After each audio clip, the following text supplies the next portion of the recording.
Voilà, nous sommes en train d'étudier les 12 portes de bénédiction. Alléluia. Dis avec moi les 12 portes de bénédiction. Non, il faut parler. Dis avec moi les 12 portes. Dis avec vie, les 12 portes de bénédiction. Dis avec moi les 12 portes du royaume. Quelqu'un peut acclamer parce que je te vois rentrer dans le royaume de Dieu. Alléluia. Gloire à Dieu. Pourquoi nous parlons de portes? Nous parlons de portes parce que Jésus a parlé de clés à Pierre. Alléluia. Voilà, il a parlé de clés à Pierre. Je veux en introduction lire quelques passages avec vous. Dans Jean le chapitre 3, le verset 3 à 6. La Bible dit ceci, Jean 3, verset 3 à 6.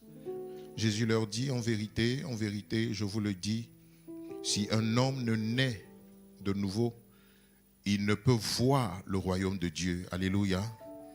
Nicodème lui dit, comment un homme peut-il naître quand il est vieux? Peut-il entrer dans le sein de sa mère et naître? Jésus répondit, en vérité, je te le dis, si un homme ne naît d'eau et d'esprit, il ne peut entrer. Dis avec moi, entrer. Dis avec moi encore, entrer. Il ne peut entrer dans le royaume de Dieu, car ce qui est né de la chair est chair, et ce qui est né de l'esprit est esprit. Et donc Jésus dit, ne t'étonne pas que je t'ai dit, il faut que vous naissiez de nouveau. Alléluia. Voilà. Ce dont nous parlons est pour ceux qui sont nés de nouveau, c'est-à-dire ceux qui ont donné à Christ leur vie. Quelqu'un dit Amen. Vous savez que vous ne pouvez pas avoir accès à Dieu, vous ne pouvez pas avoir accès à la présence de Dieu, vous ne pouvez pas prétendre être fils de Dieu si vous n'avez pas donné votre vie à Jésus. Alléluia. Voilà, donc si tu es là ce matin et que tu n'as pas encore fait la paix avec Christ, c'est le moment de le faire afin que tes péchés te soient pardonnés, afin que tu sois lavé par le sang de Jésus-Christ qui a coulé à la croix et que tu aies accès à la vie éternelle. Alléluia. Que tu aies accès au royaume. C'est ce que Jésus disait à Nicodème, qui était un grand religieux, un docteur, quelqu'un qui connaissait la parole de Dieu, quelqu'un qui est allé dans de grandes écoles, qui est lui-même docteur, c'est-à-dire enseignant de la parole de Dieu. Mais cet homme est venu voir Jésus-Christ de nuit et lui a posé des questions assez pertinentes. Et c'est à ces questions-là que Jésus-Christ était bien sûr en train de répondre. Quelqu'un dit Amen. Quelqu'un dit Amen. Et il dit à Nicodème, malgré ton doctorat en théologie, là, si tu n'as pas le Fils de Dieu, tu ne peux pas entrer dans le royaume. Quelqu'un dit Amen. Ça veut dire que sur le royaume, il y a des portes. Ça veut dire que le royaume est fermé. Ça veut dire qu'on n'y entre pas ou n'y entre pas qui veut. Ou qui, je ne sais pas moi, qui veut. Y entre celui qui remplit les conditions. Quelqu'un dit Amen. Et si tu veux entrer dans le royaume ce matin, la première condition que tu dois remplir, c'est reconnaître Jésus-Christ comme ton Seigneur et ton Sauveur. Alléluia. Dans Matthieu chapitre 16, à partir du verset 17, du verset 17 au verset 19, Jésus reprenant la parole lui dit, il s'agit de Pierre, parce que Jésus avait posé une question avant.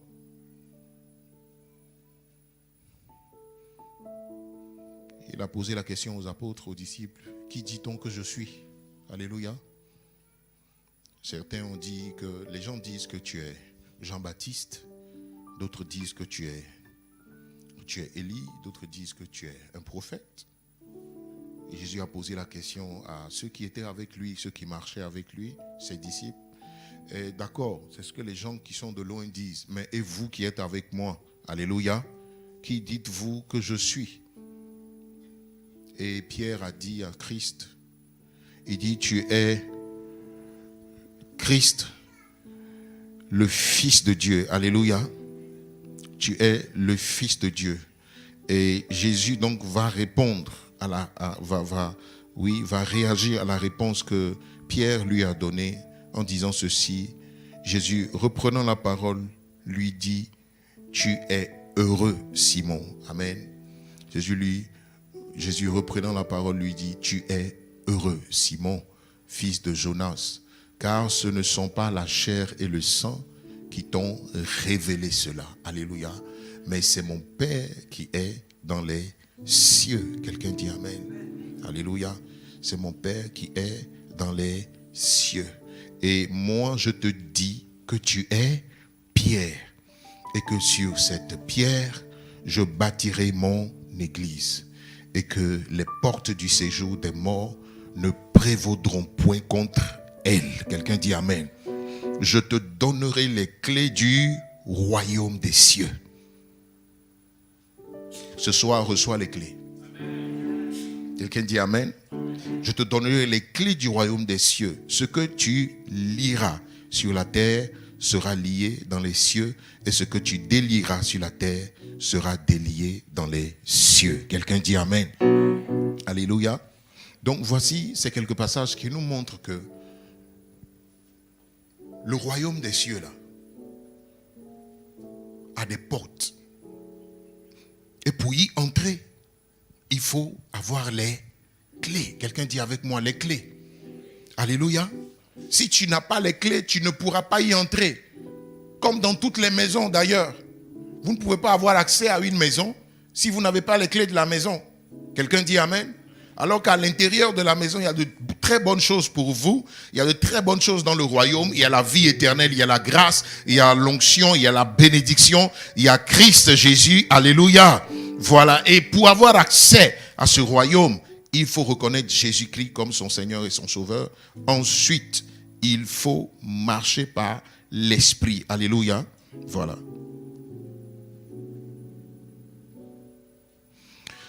Dans le verset 17, Jésus a dit quelque chose à Pierre sur laquelle je vais revenir.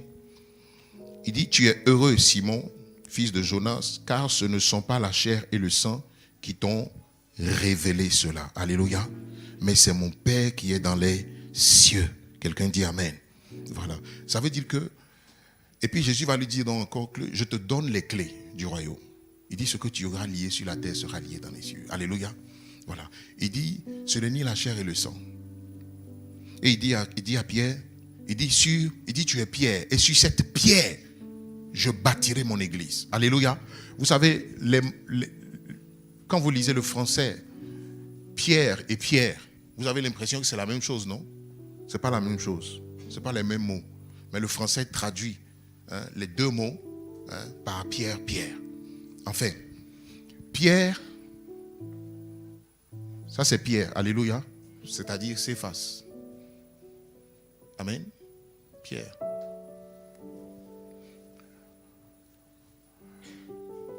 Pierre qui est là est différent de l'autre Pierre. Quand Jésus dit, et sur cette pierre, c'est-à-dire sur ce rocher. Alléluia, sur ce rocher. Donc Jésus n'était pas en train de dire qu'il allait bâtir le royaume de Dieu sur Pierre, la personne de Pierre. Mais il dit sur ce rocher. Alléluia. Quel rocher? Le rocher que Pierre venait de trouver. Le rocher que Pierre venait de trouver, c'était Christ. Il dit, tu es le Christ, le Fils de Dieu. Et vous vous souvenez dans la parole de Dieu que Jésus a dit, je suis le rocher. Paul va faire encore référence à ce rocher-là, en développant un certain nombre de choses dans Corinthiens. Il va dire que ce rocher qui est Christ a marché avec le peuple d'Israël dans le désert. Il dit, c'est par ce rocher qu'ils ont bu de l'eau. C'est par ce rocher qu'ils ont mangé la manne. C'est par ce rocher qu'ils ont mangé les cailles. C'est par ce rocher que l'eau amère est devenue l'eau douce. Il dit, ce rocher marchait avec Israël dans le désert. Qu'est-ce que Jésus était en train de dire à Pierre? Il dit, la chair et le sang ne t'ont pas révélé cette vérité. Ne t'ont pas révélé que je suis le Christ, le Fils de Dieu, le rocher sur lequel toute vie doit être bâtie. Quelqu'un dit Amen. Il dit, ce n'est pas la chair et le sang qui t'ont révélé cela, mais c'est mon Père qui est dans les cieux. Quelqu'un dit Amen. Je prie que tu reçoives la révélation du Saint-Esprit concernant, alléluia, les choses du royaume dans le nom de Jésus-Christ de Nazareth. Quelqu'un dit Amen. Il dit, ce n'est pas la chair et le sang. Je disais dans les préalables concernant les 12 portes que pour entrer dans le royaume, ouvrir les 12 portes de bénédiction, il vous faut naître de nouveau. Une chose, première chose. La deuxième chose, alléluia, il faut être circoncis de cœur. Alléluia. La troisième chose sur laquelle je n'ai pas insisté vraiment, mais je l'aborderai par la suite, c'est marcher par l'esprit. Alléluia. Quelqu'un dit Amen. Dis avec moi, marcher par l'esprit. Alléluia. Marcher par l'esprit. Nous en parlerons. Pourquoi il faut marcher par l'esprit? Il faut marcher par l'esprit parce qu'on ne prend pas les choses de Dieu. On n'accède pas aux choses du royaume par le sang et la chair. On ne reçoit pas les clés par le sang et la chair. Qu'est-ce que Jésus veut dire en faisant référence au sang et à la chair? La chair, c'est vos moyens, c'est vos capacités, c'est votre intelligence. Quelqu'un dit Amen? La chair, c'est vos moyens. C'est votre propre force. Faire l'effort de plaire à Dieu. Non, on ne fait pas des efforts pour plaire à Dieu. Quelqu'un dit Amen. On croit en Christ. La vie de Dieu vient en nous et nous sommes transformés de gloire en gloire selon l'image de Christ. Quelqu'un dit Amen. On ne fait pas des efforts. On ne fait pas des efforts pour être sauvé. On ne fait pas des efforts pour devenir chrétien. On ne fait pas des efforts pour devenir enfant de Dieu. Non, on donne sa vie à Christ, Jésus. Quelqu'un dit Amen. Voilà. Ce n'est pas tes efforts qui vont te justifier. C'est la vie de Dieu en toi qui te permet de vivre Christ et de le vivre pleinement. Quelqu'un dit Amen. Alléluia. C'est le Saint-Esprit en toi qui le fait. Et il dit le sang. Il y a d'autres passages qui montrent clairement que quand la Bible parle du sang, elle parle de l'âme. Alléluia. Dis avec moi l'âme. C'est-à-dire le siège de vos émotions. L'âme, dans l'âme, il y a quoi? Dans l'âme, vous avez votre personnalité. En fait, vous-même, vous êtes dans votre âme. Mais la Bible dit, cette âme-là loge dans le sang. C'est pourquoi Jésus dit, ce n'est ni la chair et le sang qui vont te faire entrer dans le royaume, qui te feront prendre les clés du royaume. Mais c'est quoi? C'est l'Esprit, c'est le Père. C'est la révélation de Christ qui vous donne d'avoir accès au royaume. C'est ce qu'il disait à Nicodème. Il dit à Nicodème, il dit, si tu ne nais d'eau et d'esprit, tu ne peux pas entrer dans le royaume. Quelqu'un dit Amen. Alléluia. C'est-à-dire donner sa vie à Jésus, mais apprendre aussi, après avoir donné sa vie à Christ, à ne pas marcher par la chair. Paul dit, si vous ne marchez par la chair, vous allez mourir. Mais il dit, si par le Saint-Esprit, vous faites mourir les actions du corps, vous vivrez. C'est-à-dire, vous entrerez dans le royaume. Alléluia. Vous connaîtrez Dieu pleinement. Et vous aurez accès aux faveurs et aux grâces que Dieu a départies pour vous en Christ Jésus. Quelqu'un dit Amen. Quelqu'un dit Amen. Alléluia. J'insiste, pourquoi? Parce que c'est les préalables. J'insiste, pourquoi? Parce que nous ne parlons pas d'acquérir du matériel. Nous ne parlons pas d'avoir des maisons. Quand nous parlons de bénédiction, nous ne parlons pas de voiture, nous ne parlons pas de maison, nous ne parlons pas d'argent, nous ne parlons pas de matériel, nous ne parlons pas de richesse matérielle. Nous parlons d'une bénédiction qui est en Christ pour nous, dont nous avons été bénis avant la fondation du monde. Quelqu'un dit Amen. Quelqu'un dit Amen. La Bible dit que nous avons été bénis dans Éphésiens le chapitre 1, le verset 3. Nous avons été bénis de toutes sortes de bénédictions. Mais ces bénédictions sont en Christ. Et la voie qui vous mène à Christ, ce n'est pas la voie du sang. Ce n'est pas la voie de la chair. C'est la voie de l'esprit. Quelqu'un me dit la voie de l'esprit. Il dit, si tu veux les clés, tu ne dois pas marcher par la chair. Et vous connaissez les œuvres de la chair. Quelqu'un dit Amen. Quelqu'un dit Amen. Je le rappelle parce que, écoutez-moi, nous ne prêchons pas la prospérité, nous prêchons Christ. Amen. Et il y a la prospérité en Christ. La prospérité est une conséquence directe du fait de donner votre vie à Jésus. Quand vous donnez votre vie à Jésus, c'est normal que vous ayez accès à la prospérité. Mais le message n'est pas le message de la prospérité. Le message, c'est Christ. Quelqu'un dit Amen. C'est Christ. Il dit, je suis la porte des brebis. Et Christ n'est que la déclinaison dont les 12 portes, c'est la déclinaison de Jésus. Quelqu'un dit Amen. Oui. C'est 12 déclinaisons de la personne de Jésus.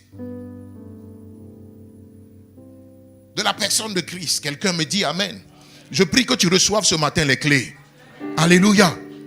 C'est important. Il dit de sorte que ce que tu lis sur la terre soit lié dans les cieux. Et ce que tu délies sur la terre soit délié dans les cieux. Ça veut dire que tu as le pouvoir, que tu as l'autorité, que tu as le règne, que tu domines. Quelqu'un dit Amen. Touche le voisin, dis-lui, entre dans le règne de Dieu. C'est dans le règne de Dieu que vous êtes bénis de toutes sortes de bénédictions, que vous prospérez à tous égards, que vos enfants sont bénis. C'est dans le règne de Dieu que vous ne tombez pas malade. C'est dans le règne de Dieu que le péché n'a plus de pouvoir sur vous. C'est dans le règne de Dieu que tout ce que vous dites arrive. Quelqu'un dit Amen. Quelqu'un dit Amen. Oui, c'est dans le règne de Dieu que votre paix n'est pas circonstancielle. Votre joie n'est pas circonstancielle. Votre paix n'est pas circonstancielle. Votre prospérité n'est pas circonstancielle. Alléluia. Votre épanouissement n'est pas circonstanciel. Jésus dit, je vous donne la paix comme le monde ne peut vous la donner. La paix du monde est liée à un instant où tu as de l'argent. Et puis l'instant d'après, quand il n'y a pas l'argent, toute la maison est en feu.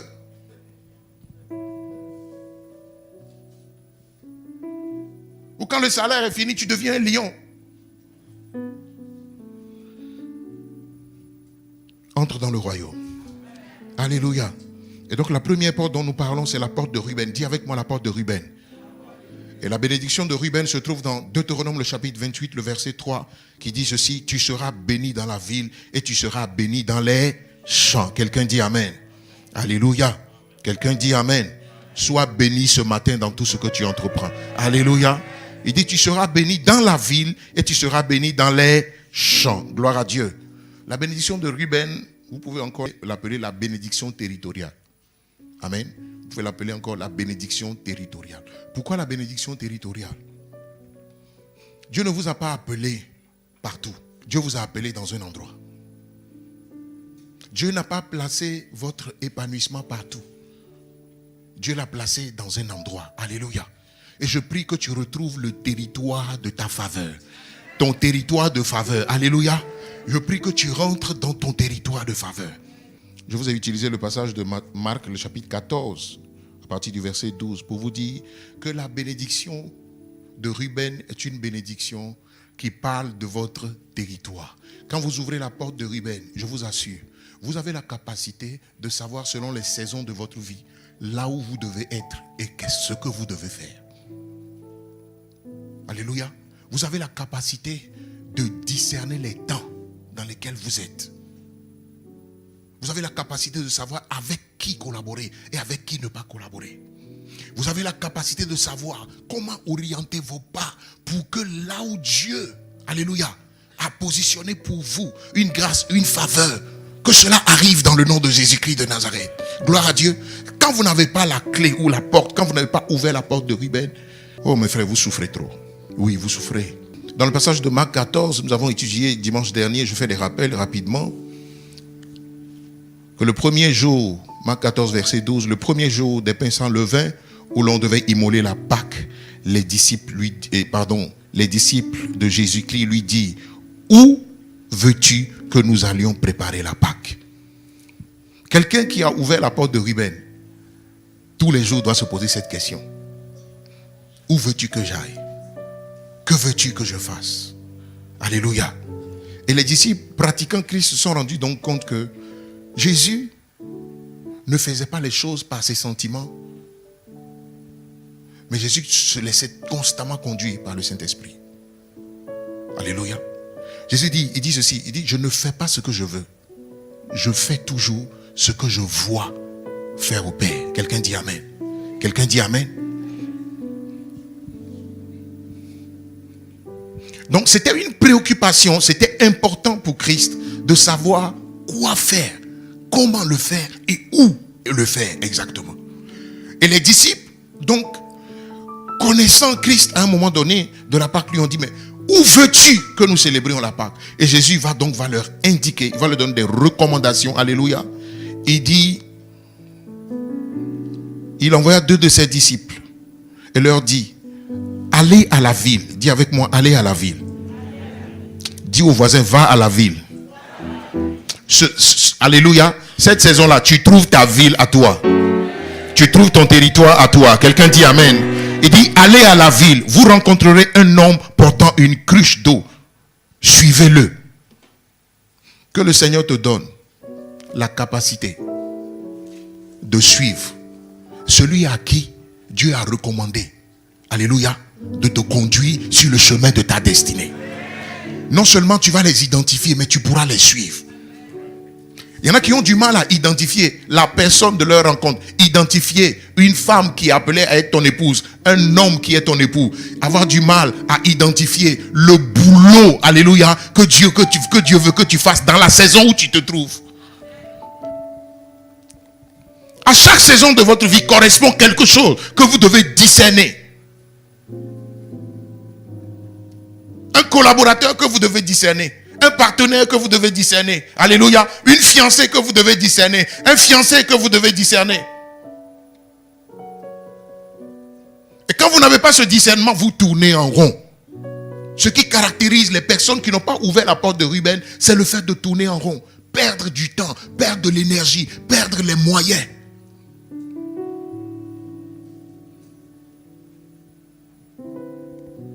Que le non-accomplissement s'arrête dans ta vie au nom de Jésus-Christ de Nazareth. Alléluia.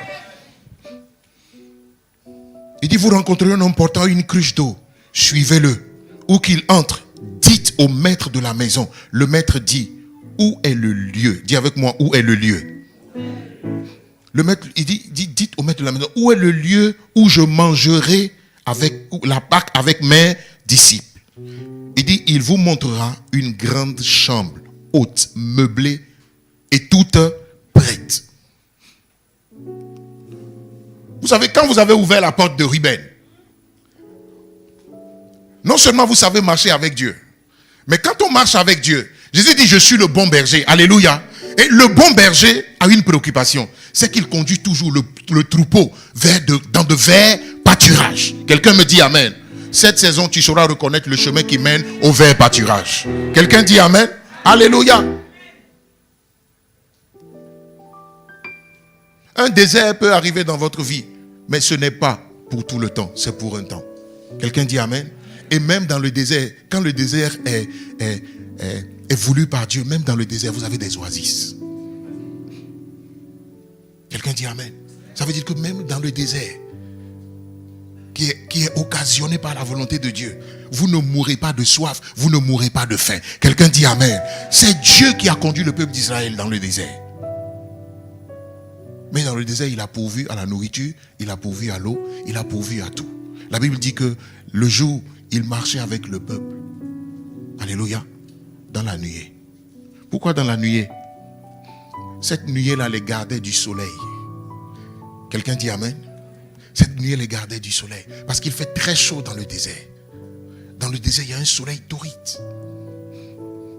Mais Jésus, c'est le rocher qui est là. Alléluia. Jésus, la Bible dit, il marchait sous une nuée. Quand tu as ouvert la porte de Ruben, tu marches sous une nuée. Amen. Quelqu'un me dit amen. Tu marches sous la nuée. Et le soleil ne te touche pas. Même quand il fait chaud, le soleil ne te touche pas. Je crois que quelqu'un comprend mon langage. Alléluia. Le soleil ne te touche pas. Le soleil brûle les autres, mais toi tu n'es pas brûlé. Que le soleil ne te brûle plus. Amen. Tu sais, toutes les fois où dans le désert de Dieu, le soleil a failli te tuer, c'est parce que tu n'as pas marché sous la nuée. Dis avec moi, il y a une nuée qui te protège du soleil. Que cette nuée soit ton partage. La nuit, il était dans la colonne de feu pour éclairer leur chemin. Amen. Le jour, c'est la nuit. Et puis Dieu se transformait la nuit en colonne de feu pour éclairer leurs ténèbres, pour leur montrer le chemin. C'est pourquoi quand vous avez ouvert la porte de Ruben, vous ne marcherez jamais dans des chemins détournés. Vous ne vous perdrez pas. Quelqu'un dit Amen. Que cela soit ton partage. Au nom de Jésus-Christ de Nazareth. Alléluia. Quand les Égyptiens sont allés dans cette maison, la Bible dit qu'ils ont vu les choses comme Jésus leur avait dit. Ils ont vu le maître de la maison et ils lui ont demandé, le maître dit, où est l'endroit où nous devons manger, il doit manger la Pâque. Et la Bible dit, l'homme leur a montré une chambre haute qui était totalement meublée. Elle était grande. Dis avec moi, elle était grande. Alléluia. Quand vous marchez dans la porte de Ruben, vous avez constamment accès aux grandes choses. Je veux dire à quelqu'un ce matin, c'est de grandes choses que Dieu a préparées pour toi. Il dit c'est des choses qui ne sont pas encore montées à l'oreille, que les yeux n'ont pas encore vues. Vous savez qu'ils ont fêté ce jour-là, la Pâque, sans rien apporter. Ils n'ont pas apporté des meubles, ils n'ont pas apporté des tables, ils n'ont pas apporté des chaises.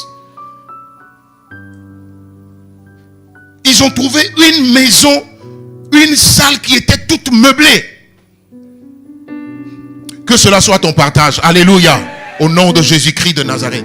Vous vous êtes retrouvés dans le manque très souvent, tout simplement parce que cette porte-là, vous ne l'avez pas ouverte. Ce matin, tu rentres dans la porte de Ruben. Alléluia. Tu prends les clés de Ruben.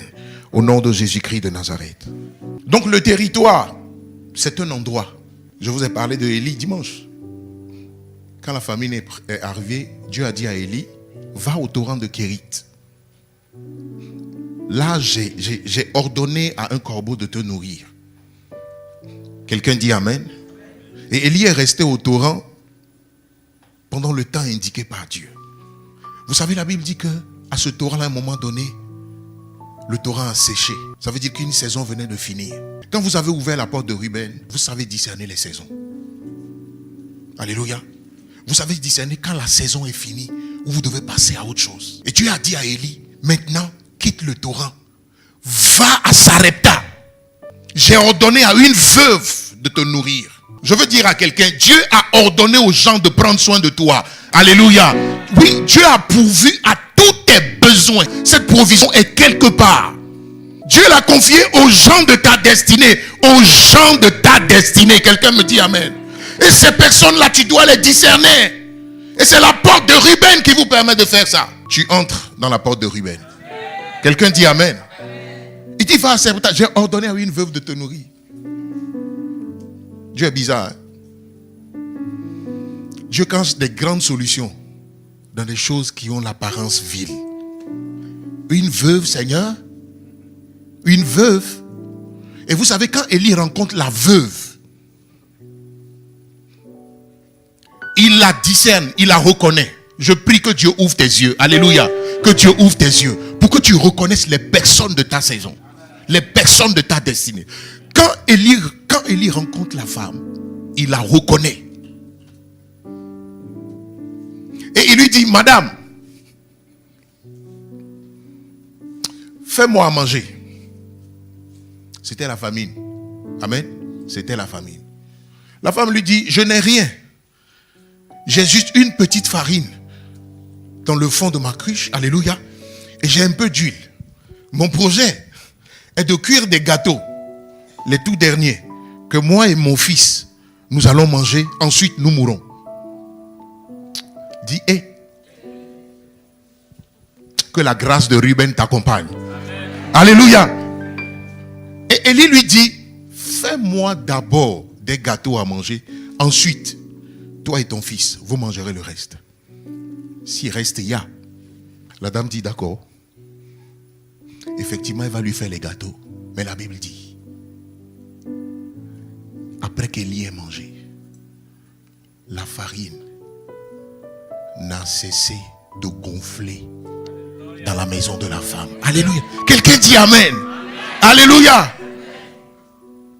Mais par quelle sagesse vous pouvez reconnaître que Dieu a confié vos ressources, les solutions à vos problèmes, l'exaucement à vos prières à une veuve vieille qui n'a qu'une poignée de farine pour faire des gâteaux banals. Par quelle sagesse vous reconnaissez ça? C'est par la sagesse de Ruben. C'est par la grâce, alléluia, qui est dans la porte de Ruben. Toute la saison sèche, toute la saison où les gens n'avaient pas à manger, où les gens mouraient de faim, la Bible dit, Élie, cette femme et son fils ont mangé jusqu'à ce que la famine prenne fin. Que cela soit ton partage au nom de Jésus-Christ. Alléluia.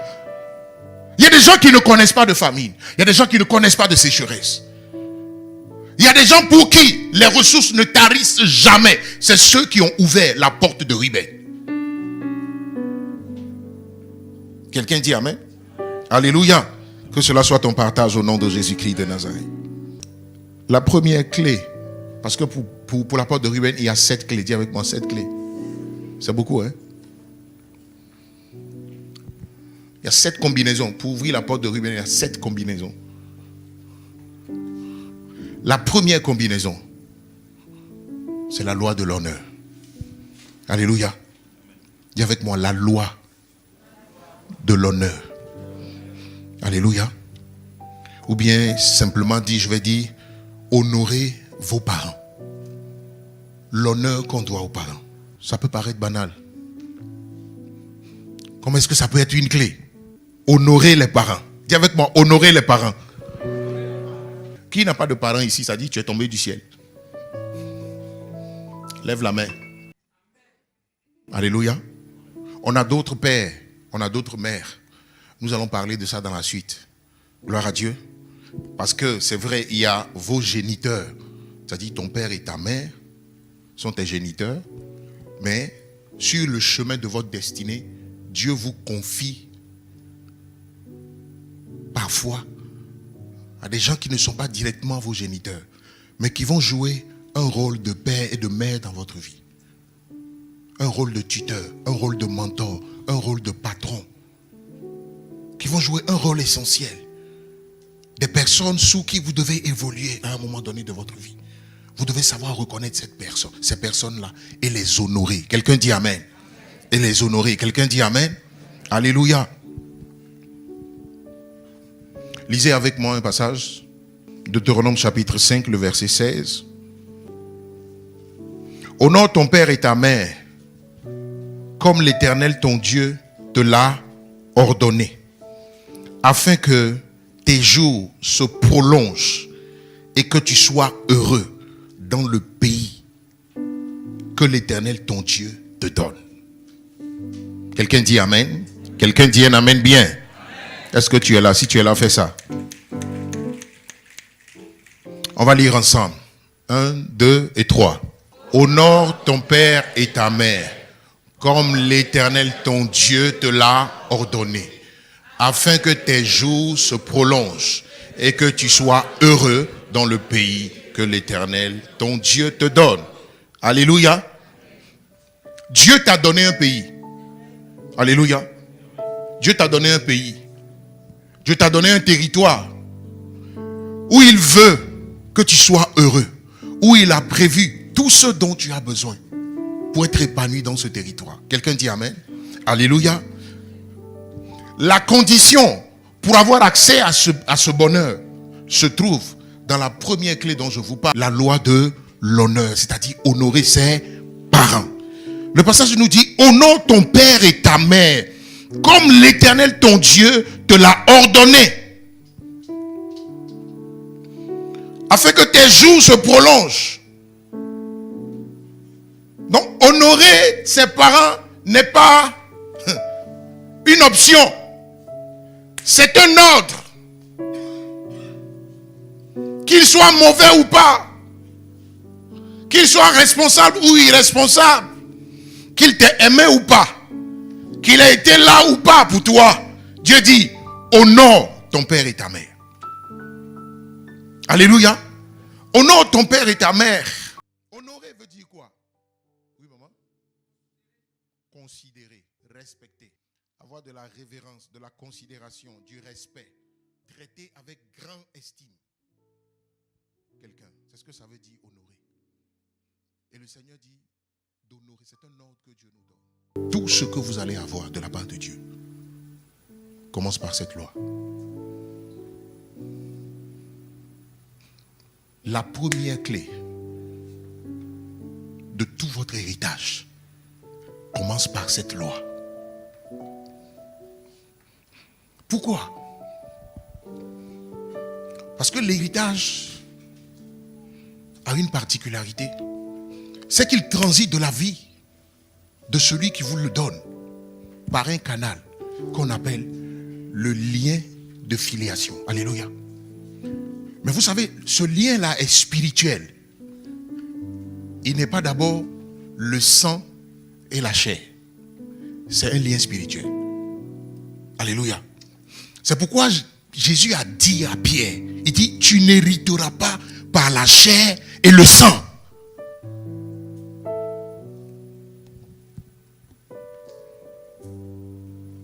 Quand je parle comme ça, quelqu'un peut me dire, hé, pasteur, est-ce que tu connais mon papa même?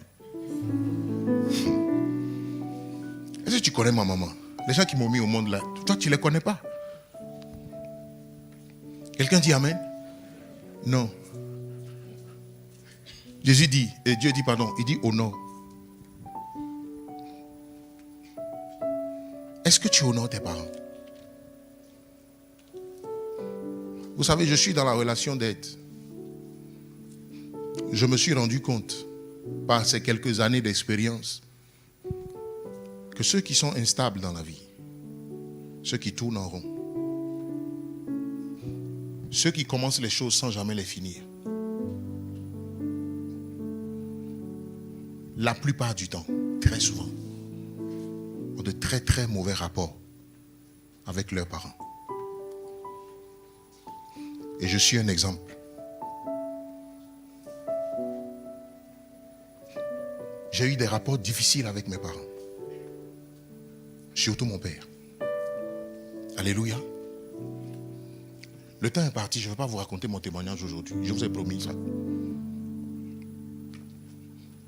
À un moment donné de ma vie, je me suis rendu compte que je butais sur quelque chose que je n'arrivais pas à identifier. J'étais instable. Et je n'avais pas de visibilité quant à mon futur. Quelqu'un dit amen. Je luttais beaucoup pour récolter peu. Il y avait trop de lutte dans ma vie. Trop de confusion. Trop d'échecs. Je suis devenu chrétien. Ce phénomène a continué. Mais je n'avais jamais fait le lien.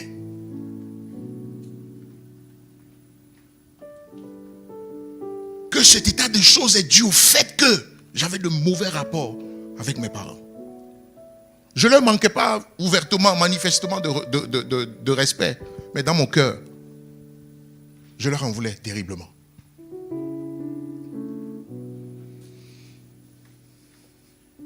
Quand j'ai eu l'occasion de quitter la maison, je vais vous expliquer. Quand j'ai eu l'occasion de quitter la maison, j'ai coupé le pont avec eux pendant 2 ans. Aucune nouvelle de moi.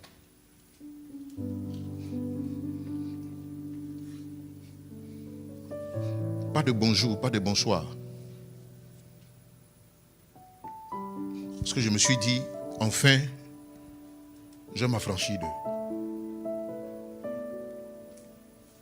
Pourquoi? Parce que j'ai eu des ailes pour voler de moi-même maintenant. Tu te trompes. Tu ne vas pas aller loin. Alléluia. La Bible dit, celui qui se moque de son père, les corbeaux vont crever son œil. Amen. Il y a un autre passage qui dit que celui qui se moque de son père ou de sa mère, sa lampe s'éteindra dans les ténèbres. Sa lampe s'éteindra. Je vais vous lire les versets le dimanche prochain. Sa lampe s'éteindra dans les ténèbres. Dieu a confié quelque chose à vos parents, à vos géniteurs. Dieu leur a confié quelque chose. Une bénédiction dont vous avez besoin. À un moment donné, Dieu m'a dit, mon fils, arrête tout.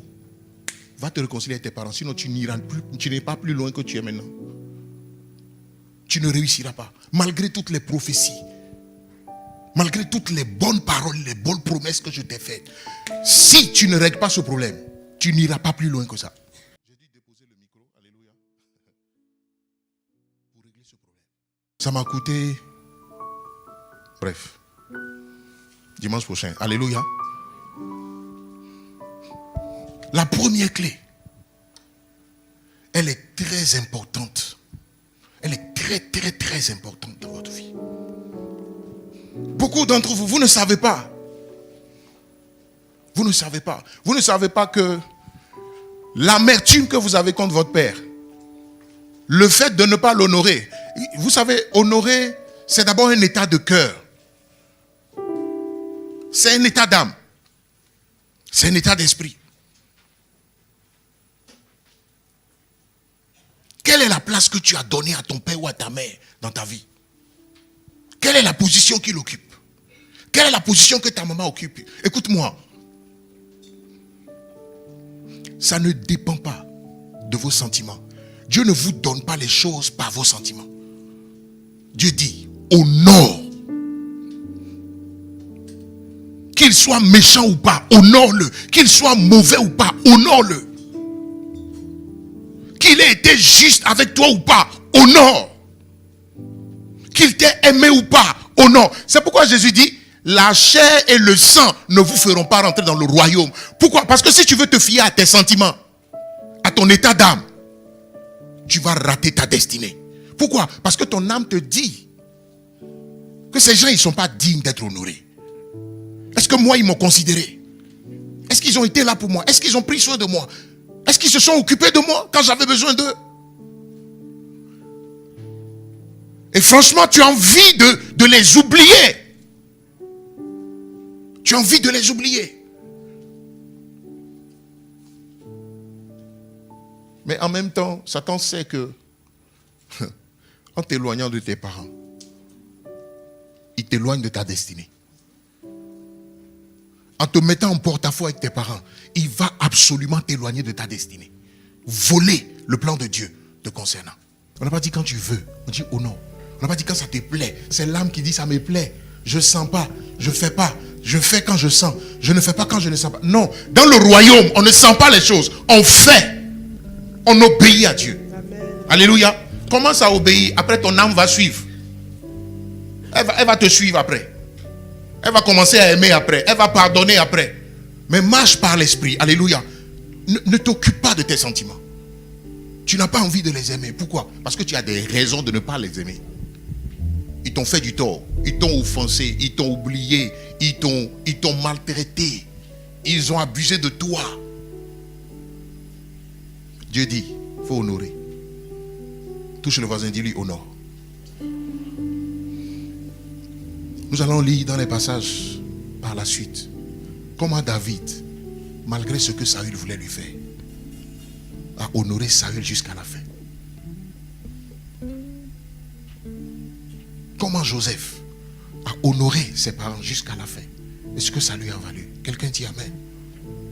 C'est une clé qui est très très très importante. Que ce matin Dieu te bénisse. Alléluia. Et qu'il nous aide. Tu vas baisser ta tête. Et tu vas juste faire cette prière. Je ne sais pas où est-ce que tu en es avec cette loi. Mais ce matin,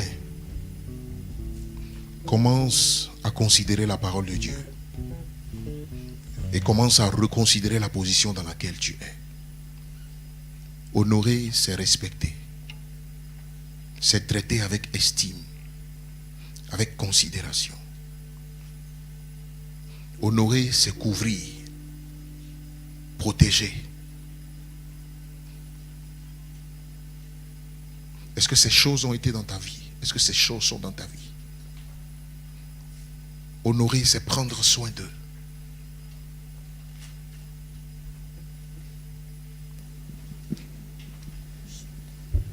Prie ce matin et commence à dire au Seigneur, quelles que soient les raisons qui motivent ta position dans laquelle tu es, commence à dire au Seigneur, fais-moi grâce. Fais-moi grâce. J'ai délaissé cette loi, je l'ai ignorée. Seigneur, fais-moi grâce. Que quelqu'un commence à prier. Fais-moi grâce. Fais-moi grâce. Fais-moi grâce.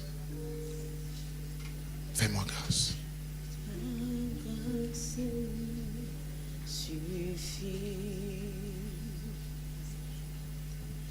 Quand on honore quelqu'un, on ne peut pas le salir. On ne peut pas l'injurier. On ne peut pas le critiquer. On ne peut pas le maudire. Maudire, c'est-à-dire dire du mal de la personne. Quel que soit ce qu'elle est. Nous allons apprendre cela dans la suite. Comment les fils de Noé se sont comportés avec Noé en le déshonorant, en allant le salir dehors, parce qu'ils ont vu la nudité de leur père. Comment Cham, au lieu de couvrir son père, est allé l'exposer dehors. Ce matin, commence à réclamer la grâce de Dieu. Si tu as élevé la voix contre ton père, contre ta mère, contre une autorité que Dieu a établie sur ta vie, contre tes géniteurs, contre ta génitrice, contre un tuteur que Dieu t'a donné, contre quelqu'un que Dieu a élevé sur toi en autorité. Si tu as élevé la voix contre eux, si tu les as critiqués, si tu as dit du mal, si tu nourris des ressentiments, si tu les as rayés de leur vie parce qu'ils t'ont pas aimé, ils t'ont pas estimé, ils t'ont pas considéré, ils n'ont pas été là. Mais je t'assure, ce matin, prends la décision de revenir de cette voie. Prends la décision de revenir de cette voie. Et le Seigneur va t'aider à le faire. Il m'a aidé à le faire. Il m'a aidé, il le fera pour toi ce matin. Merci Saint-Esprit pour ta grâce. Merci Jésus. Merci Saint-Esprit. Merci pour ta parole. Transforme-nous, corrige-nous Seigneur. Ramène-nous de nos mauvaises voies. Ramène-nous de notre ignorance. Ramène-nous Seigneur du mépris de cette loi éternelle notre Dieu. Certains ne la connaissaient pas du tout. Ô Roi de gloire, étends ta main. Et qu'un chemin commence à s'ouvrir là où il n'y avait pas de chemin. Fais-le dans le nom de Jésus. Apaise le cœur de quelqu'un ce matin. Apaise le cœur de quelqu'un ce matin. Apaise le cœur de quelqu'un envers ses parents, envers Seigneur ses géniteurs, envers Seigneur notre Dieu vivant. Son tuteur, sa mère, son père, son mentor, son pasteur, son responsable. Je prie pour ton peuple, Seigneur. Je prie pour ton peuple. Guéris-nous ce matin. Guéris-nous ce matin. Au nom de Jésus-Christ de Nazareth. Amen. Alléluia. On peut acclamer le Seigneur.